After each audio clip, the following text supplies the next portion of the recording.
Parliament ఎన్నికల్లో కాంగ్రెస్ బీజేపీలు కుమ్మక్కైన విషయం మొన్నటి బడేబాయ్ చోటేబాయ్ దాంతోని రాష్ట్ర ప్రజలకు సంపూర్ణంగా అర్థమైపోయింది. ఎందుకంటే మొన్న ఈ 100 రోజుల్లో ముఖ్యమంత్రి గారు మాట్లాడినటువంటి తీరు, ఆయన వ్యవహార శైలితో ఈ బడేబాయ్ చోటేబాయ్ బంధం ఇవాళ రాష్ట్ర ప్రజలకు సంపూర్ణంగా అర్థమైంది. ఢిల్లీలో కాంగ్రెస్ బీజేపీలు బద్ధ విరోధులు, తెలంగాణలో మాత్రం వారిది బలమైనటువంటి బంధం కనపడతా ఉంది.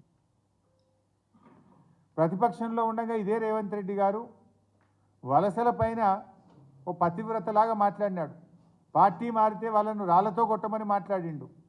ఇప్పుడు బీజేపీ నాయకుడికి టికెట్ రాకపోతే ఆయన ఇంటికే పోతున్నాడు. అబ్బా, ఎంత ఔదార్యం, ఎంత ప్రేమ! ఇట్లా అనేక అంశాలపై ఇవాళ యూటర్న్ తీసుకున్నారు. మీరు అట్లా చెప్పుకుంటూ పోతే పెద్ద లిస్టు.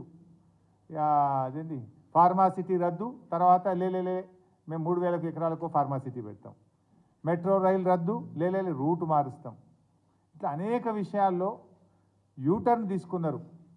వీరి పాలనలో యూటర్ను యూట్యూబ్ పాలనే కనపడతా ఉంది.